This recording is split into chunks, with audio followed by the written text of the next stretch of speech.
Ladies and gentlemen, today I'm very angry because EPRA has increased the price of fuel. Price of petrol has increased by 5 shillings and 70 cents. It will be retailing at Kenya shilling 217. Diesel has increased with 4 shillings and 50 cents. It will now be selling at 2005.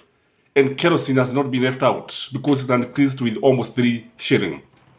Hili ni jambo ambalo limetukasirisha sana kama Wakenya. And I think the government is not caring. When I was listening to a recorded speech that I recorded, the last speech of William Samoei Ruto at Jamhuri, Nairobi, I noted a number of things. Because I was there, I decided to record the video. And this is what I concluded from his speech. That William Samoei Ruto had promised to form the government with Mama Mboga. He had promised heaven on earth, but he has delivered hell. Again, I listened to the speech and I concluded that many Kenyans did not know that William Samoei Ruto would win the elections. Lakini sasa ukisikiliza hotuba yake vizuri sana, utaona kwamba he knew 100% that was going to win the elections. Indeed, he promised to treat Uhuru very well and to protect Uhuru Muigai Kenyatta, and he even promised to sit down with Raila Odinga over a cup of tea to know what he's going to do. And he promised so many things. The purpose of this video, ladies and gentlemen, I want you to compare and contrast that speech of William Samoei Ruto just a few days to the elections. I think it was on a Friday, if I recall very well. And the elections are to be held on Tuesday. And then you compare what he was saying then and what he promised.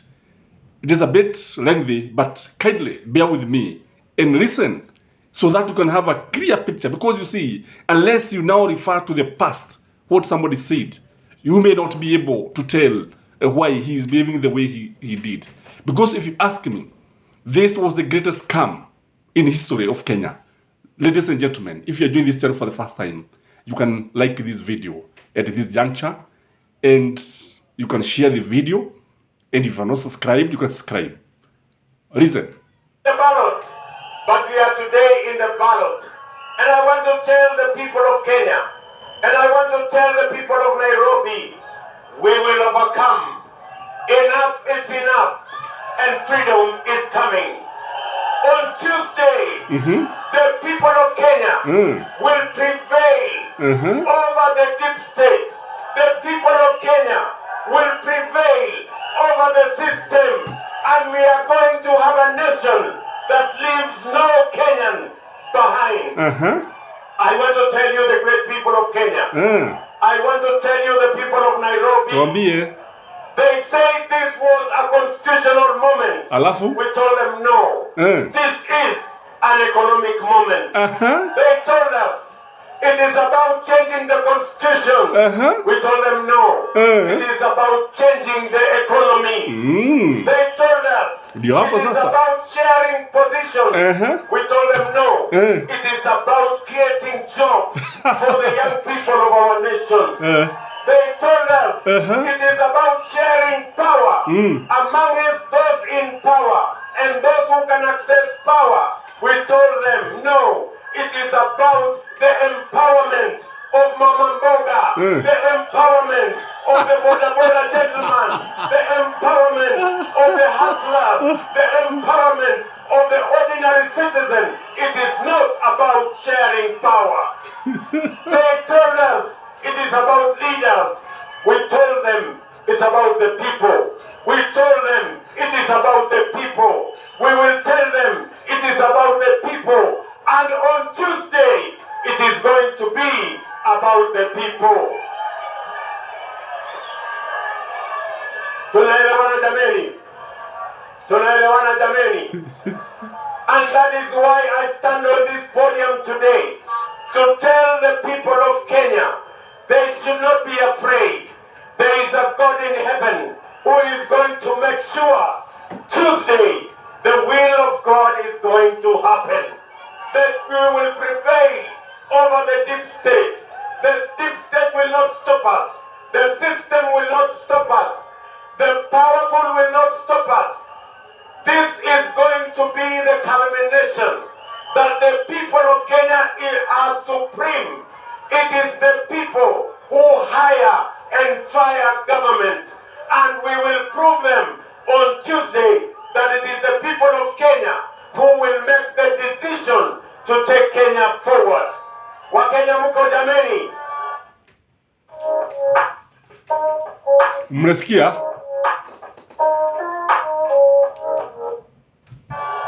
Wakenya mko? And let me tell you, the great people of Nairobi, let me tell you the people of Kenya, on Tuesday, the choice is as clear as day is from night. On Tuesday, you will be choosing between the team that has a plan about the future of our country and the team that will tell you many stories about the past and what happened in the past. I want to tell you, the people of Nairobi, as I tell every Kenyan, to choose the future, to choose the team, to choose the leader that has a plan for the future of our country. And we are saying here in Nyayo Stadium, as we make our final statement, that on Tuesday you will be choosing a plan that will reduce the cost of living so that every citizen, the 50 million of us, can afford a decent meal, can afford a decent house, and every one of us can be able to take their children to school. We are committing that we are going to bring down the cost of living. Many Kenyans are living below the poverty line. We have the plan to grow more food. We have the plan on subsidized fertilizer. We have the plan on subsidized seeds. We have the plan on irrigation. And that is the Kenya Kwanza plan. Tuko pamoja jameni. Tuko pamoja. I want to tell the young people of our country, you will not check the streets again. You will not wander in our markets again. We have a Marshall Plan on youth employment. We will deploy every year 200 billion Kenya shillings so that we can raise our textile industry, our leather industry, our wood industry, in agro-processing, in value addition, in manufacturing, in housing, so that we can create opportunities, we can create jobs for millions of young people today who are out of school, out of college, yet they have degrees and diplomas and certificates, yet they are meaningless because they have no opportunities in a country they call home. And that is why the young people of our country, vijana muko, vijana wa Nairobi muko, vijana wa Kenya muko. Mimi nataka niwaambie vijana wa Kenya, makinikeni, kwa sababu unaenda kupiga kura tarehe 9 mwezi wa 8, Jumanne ijayo. Usipige kura kiholela, makinika. Piga kura mahali kuna mpango ya wewe kuwa na ajira, ujisimamie, usimamie familia yako na ujenge taifa lako la Kenya, kijana wa taifa letu la Kenya. Vijana mko? Hebu nione vijana wa Kenya ambao wanasema tuko. Nawaambia ndugu zetu wa Kenya, tumekubaliana ya kwamba tutakuwa na Hustler Fund ambayo itamwezesha kila Mkenya, mama mboga akiweko, mtu wa saluni akiweko, jamaa wa bodaboda akiweko, katika ile mpango yetu, ili unaweza kupata pesa ya kuinua biashara yako. Hamutasumbuliwa tena na mashailo, hamutahangaishwa tena na fuliza. Mutakuwa na pesa ya serikali ya kuinua biashara zenu, pesa ambayo haitakuwa na riba, pesa ambayo unaitishwa security. Wewe bora wewe ni mwanachama wa sako, bora wewe ni mwanachama wa kikundi, bora wewe ni mwanachama wa cooperative, utapata pesa ya serikali bilioni 50 ambayo tutatumia kuinua biashara ya kila Mkenya ili tuweze kufukuza umaskini pale mashinani katika mpango yetu ya bottom up.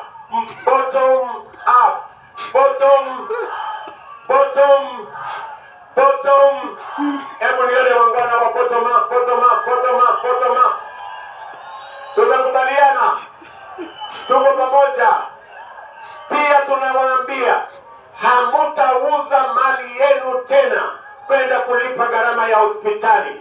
Tumekubaliana tutakuwa na bima ya afya ambayo itajumuisha Wakenya wote, na kila Mkenya ataweza kwenda hospitali atibiwe na aende nyumbani bila ya kuulizwa pesa yoyote, kwa sababu gharama ya hospitali italipwa na bima ya afya ambayo itasimamiwa na serikali ya Kenya na kujumuisha Wakenya wote katika taifa letu la Kenya. Wakenya mko? Tunaelewana? And we want to promise you, the great people of Kenya, that your money will...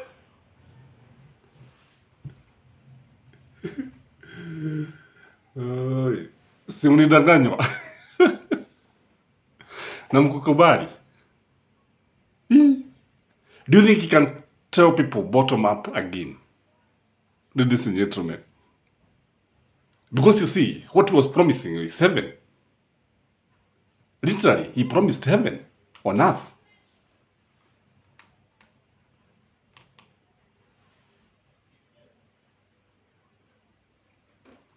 And what he delivered is nothing. Kwa sababu hata hiyo hustlers funds, kile watu wanapata, if you are lucky, 95% of Kenyans were getting between 500 and 1,000. Wewe ulikuwa unapata gapi? This is shocking. And it is important sometimes to listen to what he was saying, because unless now you tell somebody you are saying like this, at this day you are saying like this, now you have changed, there's not much you can be able to ask that person. And I don't know whether William Samoei Ruto actually knew the danger of his words, kwa sababu haya maneno yake ni maneno ambayo yatakuja kumkaga siku za usoni, and he will be told to account. One day Kenyans will ask William Samoei Ruto, hapa ulituambia nini? Especially the presidential debate, because he promised so many things. That speech I've said is lengthy, na nijaribu kuikata kidogo nione kama kuna sehemu zingine ambazo tunaweza kusikia, hasa pale ambapo alikuwa na anamwahidi Uhuru Muigai Kenyatta kwamba wangeweza kukutana sijui nini, na baada ya kukutana na sijui he would protect him, hakuna mtu ambaye angemdhuru, hata pale mwishoni naambia watu wamuombe Uhuru Muigai Kenyatta. And the speech was powerful, if you ask me, but full of lies. The speech was powerful, but when you look at what is happening today, sikiza vile ambavyo anaambia mama boga ati wageuda serikali na yeye. Today ukiangalia mtu wa bodaboda ni ataumia sana. Mama boga ndiye ambaye anaumia sana sababu ya bei ya petroli kupanda kwa stima, because once you increase the cost of electricity, the cost of fuel, kila kitu kinapanda. That is the truth of the matter. So even if I'm laughing because of the promises. You know, William Samoei Ruto is capable of saying anything without blinking. And you see, I'm laughing when I compare the reality and what he was promising Kenyans. You realize that Wakenya walichezewa jameni. Walichezewa kabisa. And it was very, very bad. It was an anticlimax, if you ask me. I don't know what you think from where you are. Maybe you can let me know what you think about William Samoei Ruto, the reality, kwa sababu tunaona bei imepada sasa, tunaona kwamba wamejaribu hakupadisha usiku. But when you look at it, for how long are we going to experience this? Why should Kenya buy petrol more expensive than the one that is passing through Kenya inaenda kuuzwa kule Uganda? Na tunaona bei ya hali ya juu kuliko wa Tanzania, kuliko ndugu zetu kule Uganda. Why should this happen, ladies and gentlemen? It is because of taxes. You know, people are being taxed. I don't know whether there is any other country in the world whose citizens are being taxed like Kenyans. I don't know. Kwa sababu haya ndio matunda ambayo tunavuna sisi. Unajua, tunaweza kusema ya kwamba mtu huvuna alichokipanda. That is the truth of the matter. Huwezi ukapada mapera ukatajia kuvuna kunazi. That is a fact. And if you ask me from where I sit, I wish the price can go higher and higher. Mpaka watu sasa waone ukweli. There is, as he say, the difference between day and night is very, very clear. And I knew that Raila was the best option for this country. And he meant the best person who could have led this country at that time. Until that time comes, I think we are going to suffer. Not to go backwards, but in addition to go forwards. And I want to promise you that your trust in me and in the Kenya Kwanza team, we will not let you down. We will make sure that our commitments, which we have signed in our charters, will be fulfilled one by one. Hold us to account. Hold the charters. We will hold the charters as a performance contract and evaluate our performance 5 years from today. Watu wa Kenya tuelewana jameni. Ndugu zangu watu wa Kanairo tumekubaliana. Hebu nione wale wanasema tunakubaliana. I want to promise the people of Kenya that I will not participate in anything that undermines the Constitution of Kenya. I will not participate in anything that brings confusion between the separation of powers, between the accountability of any government. And even if it will be necessary for us to agree on certain things, I will never participate in agreeing to undermine the Constitution of Kenya. And let me commit that on 9th, when the people of Kenya make their decision as Kenya Kwanza, we will respect the decision of the people of Kenya because we are Democrats. We believe in institutions and we believe that a peaceful Kenya is good for everybody, irrespective of where, on which side of government they are, or irrespective of what religion, or what color, or what community they come from. We believe peace is at the heart of the development of any country. I am asking every Kenyan, wherever you are, to make sure that you play your part in making sure we have a peaceful election on 9th of August and a peaceful transition going forward to the Kenya Kwanza government. And I want to promise our friends, our worthy competitors, that we will respect the Constitution. We know that you will have roles to play. We will not compromise your opportunity, your mandate to run the responsibilities given to you by the Constitution. We will respect the Constitution. We are people who believe in constitutionalism. We are people who believe in the rule of law. And I want to ask my worthy brother on the other side that when Tuesday is done, we will have a cup of tea and we will agree which role you're going to play as the leader of the opposition. See? And I want to commit that I love this country so much that I will not participate in anything that undermines the constitution of our motherland. That is how much I love the people and I love my country, the Kenya that we all belong. And I want to ask our competitors to be measured in whatever steps that they will take. We want to agree so that Kenya can move forward. Nakubaliana jameni? I want to tell my brother President Uhuru Kenyatta. My good brother, we work together. We achieved much together. Alafu? But as fate would have it, you chose a different path. And I wish you well as you go to retirement. I am very confident that this country will move forward. I am very confident that you know my capacity. I do not want you to fear. You have nothing to fear because I will respect the foundation you built. I will respect the things we did together, but I will build on that foundation. And my friend, it is going to be phenomenal.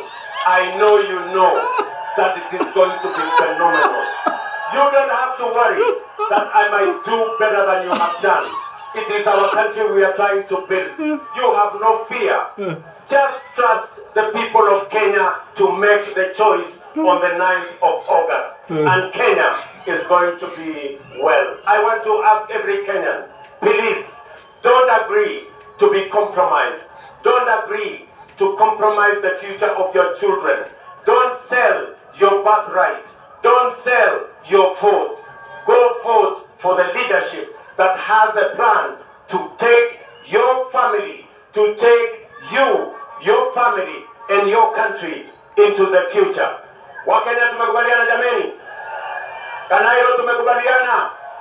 Hebu nione wala anasema tumekubaliana. Ladies and gentlemen, that was the final speech of William Samoei Ruto during the campaign before the end of the campaign season, as per the IBC schedule. And he promised so many things. He promised and promised and promised. And I think he is still promising. Almost 2 years now down the line, no much achievement. When you look at the government that he formed, no Mama Boga. And although he said that he was going to respect the constitution, and if you watch the video, you realize that he even said that there will be no corruption in his government. But you know that this country is losing billions of money. And he was telling Uhuru that he should not be afraid that he's going to be outshined. And ni heri mlevi, if you ask me, ni heri mlevi wa pombe kuliko somebody who is drunk with power, if you ask me. Because Uhuru did so many things for this country, and the work speaks for itself. He was not talking all the time. Lakini ukweli usemwe ni kwamba hata William Samoei Ruto himself has admitted that Uhuru was a man of foresight. I don't know what you think, but if you ask me, William Samoei Ruto has let the country down from where we are today. Najua watu wa bodaboda, poleni kwenu kutokana na bei ya mafuta kupanda, na itapada zaidi. Poleni kwenu enyi madereva. The passengers, I pity, I cry for my beloved country. But it is still our country. Whatever the case, tutapambana na hali ilivyo, tukijua vizuri sana kuna nuru gizani, igawa sio hivi karibuni. Ni mie wenu Gachie Skyman, the tallest man in Black Africa.